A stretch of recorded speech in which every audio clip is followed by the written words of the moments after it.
Bien, estábamos viendo el libro de Esther y ¿se acuerdan que vimos la clase pasada o no? A ver, ¿quién se acuerda? ¿Que qué? Que Esther es reina, bien. ¿Qué más se acuerdan? ¿Se acuerdan por qué era reina? El rey Asuero, ¿qué pasaba con él? ¿La eligió por qué?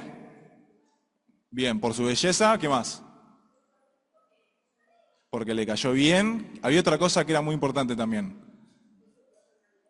Claro, pero su personalidad, pero que era muy humilde, muy bien. Ella era humilde. Era tan preciada ella con esta actitud, ¿sí? Que llamó la atención de todo el pueblo, llamó la atención hasta incluso del rey. Eh, entonces, veíamos la clase pasada cómo Dios preparó todo el camino de ella y de su padre adoptivo, que era ¿quién? ¿Cómo se llamaba? Mardoqueo, muy bien. Bien. ¿Pasó? Ah, bien. Un poco el repaso, sí, ya lo veníamos viendo, acerca de dónde estábamos posicionados, sí, el reino de quién, ¿de quién estábamos? De Persia, bien, ahí va. Ahí está. Bien, ¿y este se acuerdan quién era? Ah, lo acaban de decir. Asuero o Jerjes, también conocido en la Biblia, bien. ¿Y ella? Basti, casi. Tiraron a ella que era Esther. Esta era la reina Basti, ¿sí? Esta se parece a una actriz que conocemos, pero hagamos como que era la reina Basti.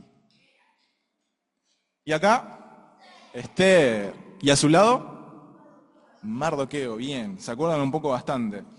Hoy vamos a ver la historia de un nuevo personaje que se va a sumar en el día de hoy a esta lección. Así que, ¿lo leyeron? A ver, ¿quién se acuerda? Esther capítulo 3.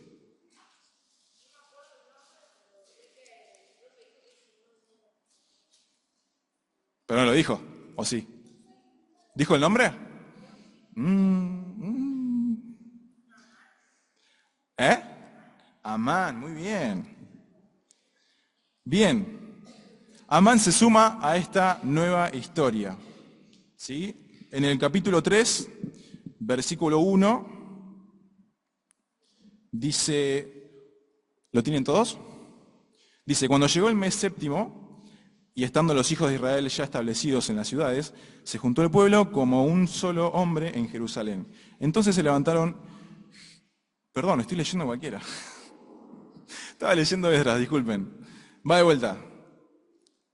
Vamos, capítulo 3, versículo 1. Después de estas cosas, el rey Asuero engrandeció a Amán, hijo de Amedata, agageo, y lo honró, y puso su silla sobre todos los príncipes que estaban con él. Y todos los siervos del rey que estaban a la puerta del rey se arrodillaban y se inclinaban ante Amán, porque así lo había mandado el rey. Pero Mardoqueo, ¿qué dice? Ni se arrodillaba ni se humillaba. Acá lo vemos. La historia de hoy se llama Incubando un plan diabólico. Acá tenemos una representación de Amán, ¿sí? Este hombre era descendiente, ahí lo vamos a ver, hijo de Amedata, descendiente de Agag, un rey de los amalecitas. Y los amalecitas eran un pueblo enemigo del pueblo de Dios, del pueblo judío. El rey Asuero lo ascendió, como acabamos de leer, y lo puso como una persona más poderosa, no tanto como el rey Asuero. Es decir, teníamos al rey Asuero acá arriba y él estaba acá abajo, ¿sí? En el rango de autoridades. Es decir, tenía un poder bastante grande. Entonces, Amán es ascendido, como acabamos de leer, y es una de las personas más poderosas del reino persa. Y vamos a ir leyendo en la Biblia que se lo va a llamar como enemigo de quién. ¿Enemigo de quién? De Dios. Así que imagínense de quién estamos hablando.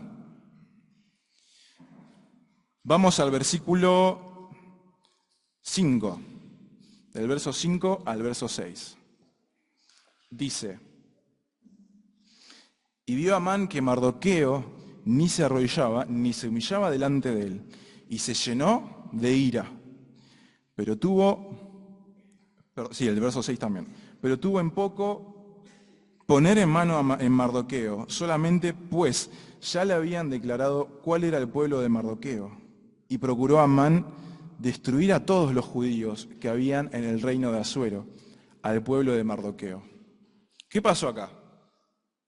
Mardoqueo, ¿qué hizo? No se quiso humillar ante esta persona, ante Amán. No se quiso humillar. ¿Por qué? Porque él se iba a humillar delante de Dios nada más. Únicamente delante de Dios se iba a humillar.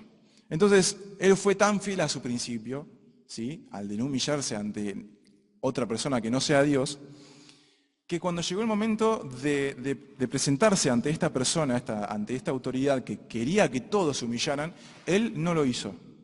Permaneció fiel a Dios. ¿Y qué pasó con esta persona, con Amán? ¿Qué dice? ¿Se llenó de qué? De furia, de enojo. Estaba airado, estaba enojado, estaba enfurecido. ¿Qué pasa cuando nos enojamos? ¿Qué hacemos? ¿Nos ponemos felices? No. Si yo veo que alguien vino y se las mandó allá, me sacó la lapicera, me robó la plasticola, ¿qué hago? ¿Me enojo o me pongo feliz? Me enojo. Imagínense, ¿se acuerdan que anteriormente habíamos visto al rey Asuero también enojarse? ¿Sí?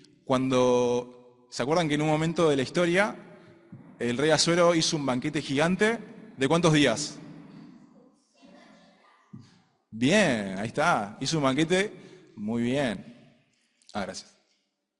¿Y qué pasó? ¿Tomaron mucho qué? Tomaron mucho alcohol, sí, se empezaron a emborrachar, a embriagar. Y el rey Asuero empezó a enojarse, se empezó a enfurecer y a tal punto que quiso hacer con su esposa lo que quería y su esposa no quiso. La reina Vasti no quiso. Por lo tanto, ahí va la caída de la reina Vasti. Es decir, la historia que vemos hoy también va un poco de la mano con la ira, con el enojo que venía ya del rey Asuero. Bien.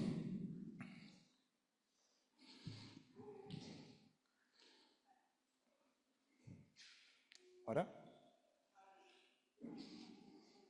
¿Quién es este? ¿La vieron la peli, no? Está re buena la peli. Bien, ¿y qué hace Furia? ¿Qué le pasa a Furia? ¿Y qué le pasa? ¿Cómo se pone? Así, todo rojo, ¿no? Se pone todo rojo, sí, le sale fuego por la cabeza, tal cual. Como la representación gráfica de cómo nos sentimos cuando nos enojamos. Hay gente que se pone colorada, gente que le da calor cuando se empieza a enojar. Y realmente es así. Es un sentimiento que vivimos todos, que todos experimentamos. Pero en este caso Amán, esta nueva autoridad que estaba teniendo el reino de Persia, empieza a tener esta furia contra el pueblo de Dios, contra los judíos, solamente y únicamente porque Mardoqueo no se quiso postrar ante él. Estaba enojado, estaba muy enojado. Y yo me ponía a pensar y reflexionaba, ¿no? No salió la pregunta. ¿Cómo nos sentimos nosotros, ¿no?, cuando nos enojamos? ¿Qué hacemos nosotros cuando nos enojamos? Nos pegamos, nos hacemos mal, nos hacemos daño, empezamos a hablar mal del otro. Claro. Vemos agresión, ¿sí?, en nosotros, vemos cómo podemos hasta incluso maltratar a otra persona. Claro, nos tratamos de vengar cuando nos hacen algún daño, ¿sí? Esa es la impotencia que genera cuando nos enojamos, esa reacción de actuar enseguida, de inmediato. Y hoy en día en la ciudad o en nuestra vida, en nuestro diario andar, las personas vemos que están enojadas, están enfurecidas, vemos cómo las personas se enojan cuando vamos por la calle y de repente alguien pasa en rojo o alguien no dejó pasar a una persona y ¿qué te pasa? Y están todos enojados. ¿Qué pasa acá que están todos tan enojados? Después vemos a otras personas en nuestras casas, ¿sí?, muchas veces en nuestra familia, a nuestro alrededor, se enojan, se pelean, se maltratan. Vemos cómo estas actitudes también nos perjudican a nosotros. Y todas esas cosas también nos hacen daño. Después vemos acá cómo estos dos amiguitos se pelean, se enojaron. Una vez más esta actitud de enojo se pone enfrente de sus vidas. Y realmente es algo muy triste, es algo muy desalentador pensar en esto. En Efesios, acá estaba la pregunta. ¿Cómo estamos reaccionando nosotros ante las situaciones difíciles que se nos presenta muchas veces? Nos enojamos, nos enfurecemos, mandamos todo a donde no queremos, ¿sí? O tratamos las cosas tranquilos, como nos dice el Señor, tranquilícense, ¿sí? Vamos a leer ahora a continuación un pasaje en Efesios que dice: quítense de vosotros toda amargura, enojo, ira, gritería, maledicencia y toda malicia. Antes sed benignos unos con otros, misericordiosos, perdonándoos unos a otros como Dios también os perdonó a vosotros en Cristo. Es claro este mensaje, es muy claro. Nos está diciendo que no nos enojemos, que quitemos de nosotros todas estas amarguras, todas estas malicias, las malas palabras, ¿sí? Los malos tratos, cuando muchas veces nos hablan y nosotros, ¿qué? ¿Qué te pasa? ¿Qué te pasa? Reaccionamos así. Y la persona de enfrente dice, che, ¿qué le pasa? Te vive enojado. ¿Sí? Esas cosas a los hijos de Dios no nos tienen que suceder. No tenemos que pasar por estas situaciones. Debemos quitar de nosotros todas estas cosas, ¿sí? Que domine el Señor nuestro corazón, que nos llenemos de Cristo en nuestros corazones, para así poder actuar humildemente, con misericordia, perdonándonos, ¿sí? Como dice este texto. Bien. Estábamos viendo recién acerca de esta lucha que existió entre Amán y Mardoqueo, ¿sí? Una lucha que parecía que era entre ellos dos. Parecía que entre ellos dos había una pelea, pero realmente es una pelea más profunda, es una pelea mucho más intensa, que se da entre dos reinos, el reino del enemigo, el reino de Satanás, y el reino de nuestro Dios. Dice en Efesios 6:12, porque no tenemos lucha contra sangre y carne, sino contra principados, contra potestades, contra los gobernantes de las tinieblas de este siglo, contra huestes espirituales de maldad de las regiones celestes. Realmente pensar en esto nos tiene que cambiar nuestra manera de ver las cosas, de ver las situaciones en las que nos encontramos. Muchas veces pensamos que nuestros enemigos están enfrente nuestro, que aquel que se portó mal conmigo es mi enemigo, que aquel que me hizo algún daño, que me hizo sentir mal, es mi enemigo. Para mí aquel es mi enemigo, él es el que me hizo daño. Y realmente la palabra nos acaba de decir que no es una lucha que tenemos contra la carne, no es una lucha que tenemos contra sangre y carne, no es una lucha que tenemos contra nuestro amigo que está enfrente, nuestro compañero, sino que es una lucha más especial, una lucha espiritual, más profunda, que solamente Dios puede ayudarnos a luchar, ¿sí? A vencer. La palabra de Dios nos da un indicio de cómo podemos luchar contra esto. Y en la escuelita dominical, en las aperturas que venimos haciendo, vimos mucho acerca de qué dice acá. ¿La armadura de quién? De Dios. ¿Se acuerdan un poco de esto? ¿Sí? O más o menos. Estuvimos viendo toda la escuelita dominical, vamos. Bien. En Efesios, en capítulo 6, versos 16 a 19, creo que era, vemos acerca de la armadura de Dios. El casco de la salvación, dice, la coraza de justicia, usen el escudo de la fe, el cinturón de la verdad, el calzado con el apresto del evangelio, ¿sí? Bien, muy bien. Bien, nos habla acerca de esto, ¿sí? Nos habla acerca de la armadura que tenemos que calzarnos nosotros, los cristianos, los hijos de Dios, para poder vencer estas batallas, porque no son batallas terrenales. No tenemos a nuestro amigo, como decía, enfrente nuestro, sino es espiritual. Entonces, Pasamos al siguiente versículo. Leemos el versículo 7. ¿Lo tenemos ahí? Dice, en el mes primero, que es el mes de Nisán, en el año 10º del rey Asuero, fue hecha Pur. Esto es la suerte delante de Amán. Suerte para cada día y cada mes del año, y salió el mes 10º, que es el mes de Adar. Bien. ¿Qué acabamos de leer, no? Fue bastante complejo.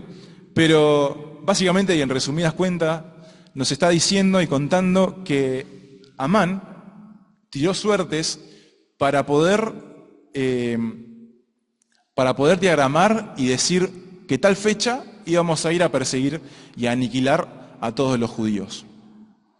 ¿Se acuerdan que veíamos que Mardoqueo no se inclinó ante Amán?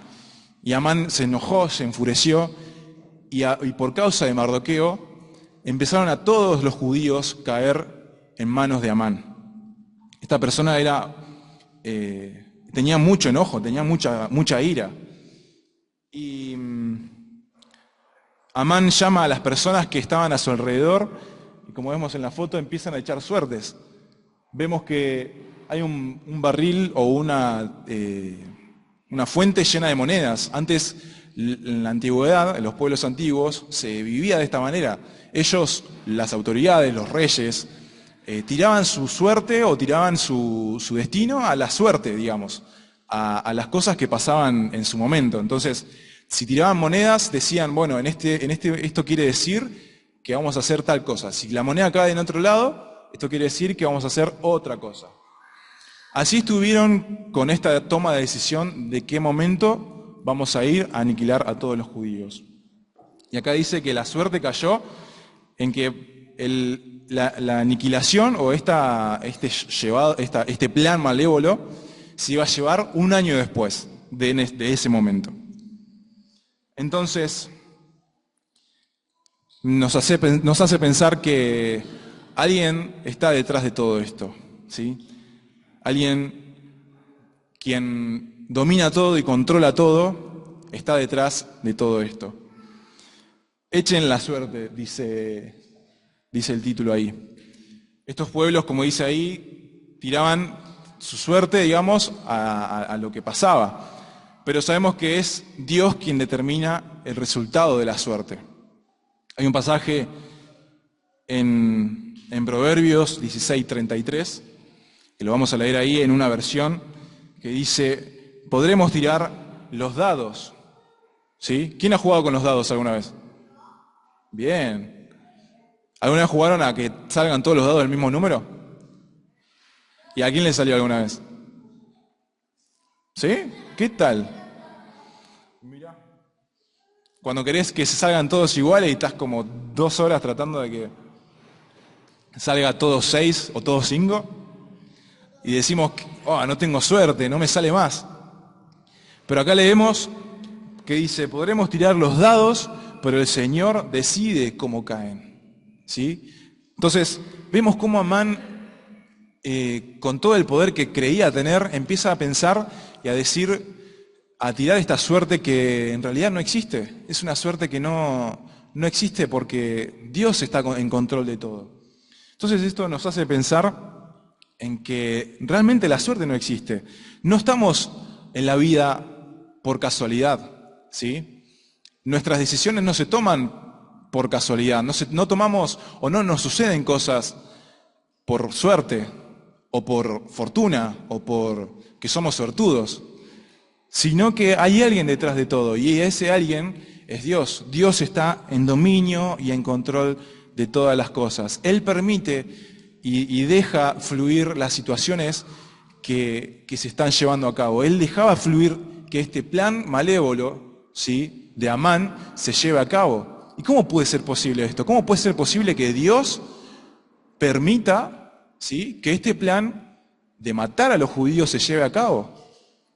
De hecho, si nos ponemos a pensar, no hace mucho, en realidad sí, hace bastante, en 1940 más o menos, hubo una persecución hacia los judíos, ¿sí? No sé si se lo habrán enseñado en historia o lo han visto en algún documental, pero esta situación sucedió, de hecho lo vimos con Corrie ten Boom, ahora que me acuerdo, vimos cómo los judíos eran perseguidos por los nazis y ellos los alemanes perseguían a estas personas, a los judíos, ¿sí? Solo por ser judíos. Y nosotros nos podemos pensar y decimos, ¿por qué Dios permitía estas cosas? Y realmente son muchas situaciones que a veces no comprendemos por qué suceden. Pero sabemos que Dios tiene un plan y un propósito detrás de todo. Sabemos que Él está en dominio y control, como acabamos de leer. Podemos tirar los dados, podemos hacer muchas cosas para saber qué cosas van a suceder o por qué no suceden, pero las cosas que suceden, dice el Señor decide cómo caen. Él decide el resultado final. Continuamos con la lectura, versículo 8. Dice: y dijo Amán al rey Asuero: hay un pueblo esparcido y distribuido entre los pueblos y en todas las provincias de tu reino. Y sus leyes son diferentes de las de todo el pueblo, y no guardaban las leyes del rey. Y al rey nada le beneficia. Al rey nada le beneficia al dejarlos vivos. ¿Sí? Fíjense que en ningún momento dice que el pueblo judío estaba haciendo esto. Él en ningún momento dice eso. Él habla como si estuviese hablando de otra gente, pero en realidad se estaba refiriendo a este pueblo judío. Le está empezando a endulzar el oído al rey para que haga algo. Era un pueblo que estaba rebelde, ¿sí? Era un pueblo que el rey tenía que poner pie firme y hacer lo que tenía que hacer para que estas cosas no sucedieran, para que no sean diferentes, para que vayan y obedezcan al rey, no que lo desobedezcan. Entonces Amán empieza ya planificando este plan. Quiere hacer creer que los judíos eran el problema. Y dice la historia, ¿sí?, que los judíos en realidad vivían sujetos a la ley, que ellos hacían cosas positivas en la ciudad. Eran buenos socialmente, eran íntegros, eran buenas personas. Y en el verso 9 lo leemos. Y fíjense ustedes cómo va Amán planificando todo esto. Si place al rey, decrete que sean destruidos. Y yo pasaré 10.000 talentos de plata a todos los que manejan la hacienda para que sean traídos a los tesoros del rey. Amán le acaba de decir: si vos dejás que el pueblo judío, que este pueblo rebelde sea exterminado, yo, Amán, te voy a traer, ¿cuánto dice? 10.000 talentos de plata, que equivalen a ¿cuánto? Más de $1.000.000 hoy en día. Imagínense la cantidad de plata que hay. Acá lo vemos a Amán con un montón de dinero, con un montón de monedas de oro, que capaz, o quizás sí, capaz que no los tenía, capaz que estaba haciendo todo esto para endulzarle el oído al rey, y que el rey tome la decisión de inmediato aniquilar a los judíos. Él promete toda esta cantidad de dinero. Entonces vemos cómo él empieza a abusar de ese poder, de toda esa autoridad que él tenía y la influencia que él tenía para poder oprimir y exterminar a los judíos. Terminar con la vida de ellos. Bien. En el versículo 10, versículo 10 y 11, ya vamos terminando, dice: y les dijo: plata que ofreces sea para ti y asimismo el pueblo, para que hagas de él lo que bien te pareciere. Entonces fueron llamados los escribanos del rey en el mes primero, al día 13 del mismo, y fue escrito conforme a todo lo que mandó Amán, a los sátrapas del rey, a los capitanes que estaban sobre cada provincia y a los príncipes de cada pueblo según su lengua. El nombre del rey Asuero fue escrito y sellado con el anillo del rey.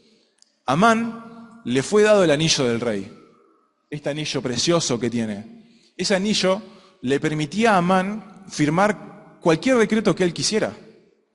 Imagínense, el rey Asuero no se dio cuenta que él estaba dándole tanta autoridad a Amán. Y tampoco se estaba dando cuenta que Esther era judía. ¿Y qué iba a pasar con Esther si este plan se decretaba. Iba a ser asesinada también.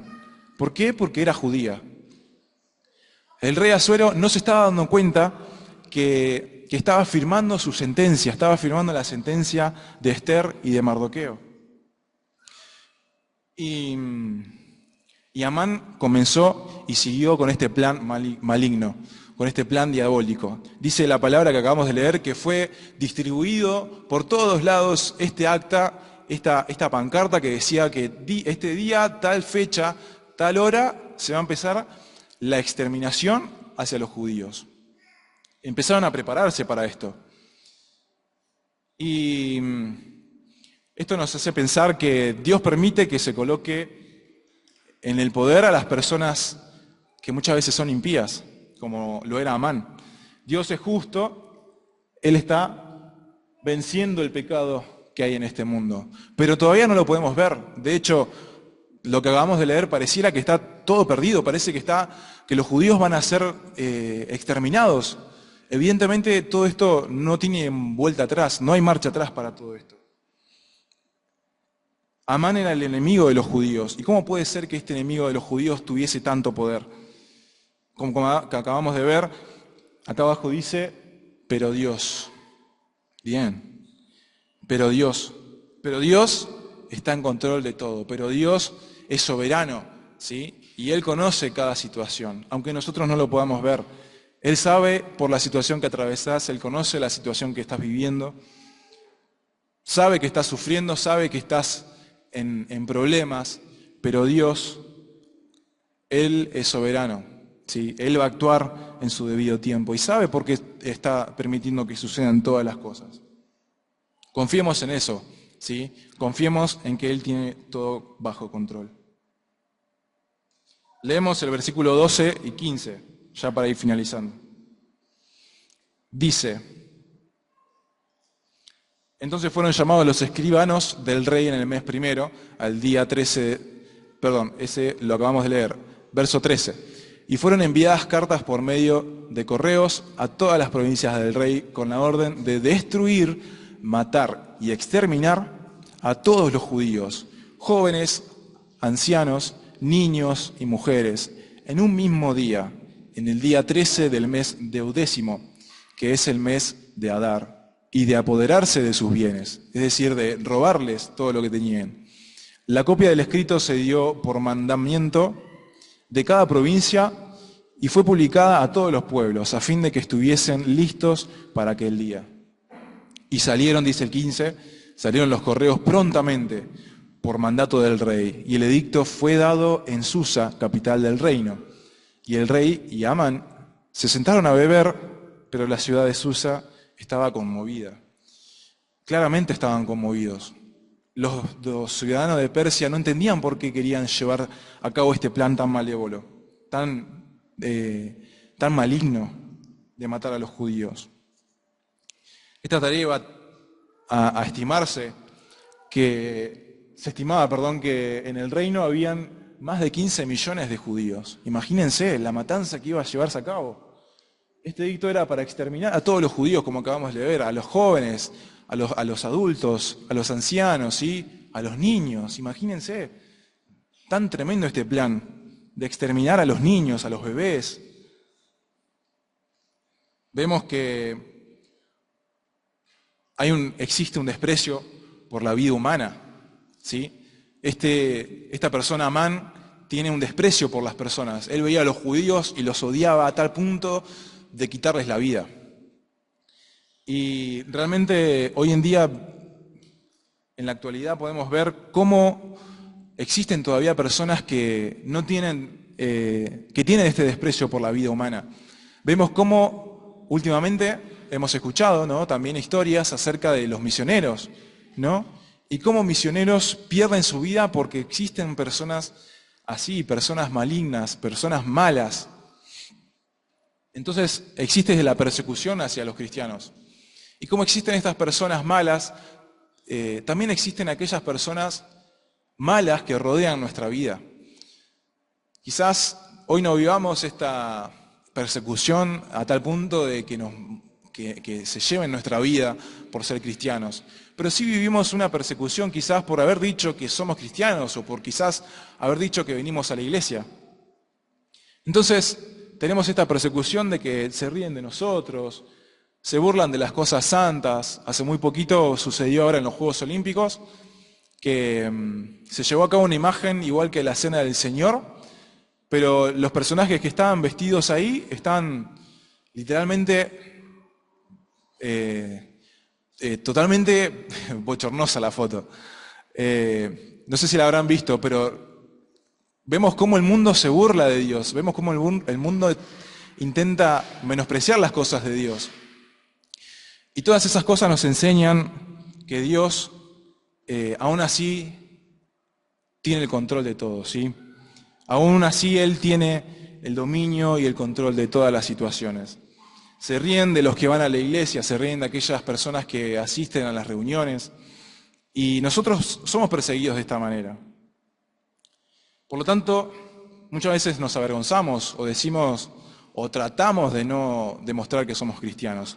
Pero el siguiente versículo que les quiero compartir dice: yo honraré a los que me honran y a los que me desprecian serán tenidos en poco. 1 Samuel 2:30. El siguiente dice en Romanos 1:16 al 17: porque no me avergüenzo del Evangelio de Cristo, porque es poder de Dios para salvación a todo aquel que cree, al judío primeramente y al griego. Porque en el Evangelio la justicia de Dios se revela por fe y para fe. Como está escrito, mas el justo por la fe vivirá. Entonces esto me hacía pensar y en que tenemos que reflexionar en que no debemos avergonzarnos.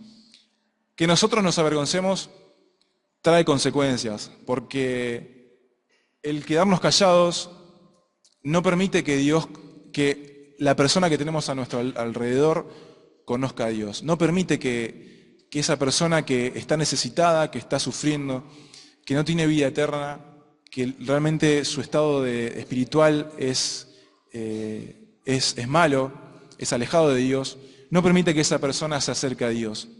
Por eso, chicos, el llamado en esta tarde es que no se avergüencen del Evangelio, no se avergüencen de hablar de Dios. Y el siguiente texto que quiero que se aprendan, no va a ser todo, va a ser el 16 nomás, dice Colosenses, ¿lo leemos todos? Porque, vamos, 1, 2, 3, porque en Él fueron creadas todas las cosas, las que hay en el cielo y las que hay en la tierra, visibles e invisibles, sean tronos, sean dominios, sean principados, sean potestades, todo fue creado por medio de Él, y para Él. Colosenses 1:16. Bien, medio largo el texto, ¿no? Bueno, lo vamos a achicar, yo después lo mando al grupo, pero, o vemos, no sé, lo vamos a analizar. Está fácil, está fácil. Bien, ya para finalizar, quería que pensemos en esto que acabamos de ver, ¿sí? La historia de Esther, cómo ella y Mardoqueo se continúan a pesar de todo esto que está por suceder, y su humildad y su mansedumbre, su misericordia, está intacta en ellos. Ellos vemos que ni siquiera se esfuerzan en querer tapar este plan.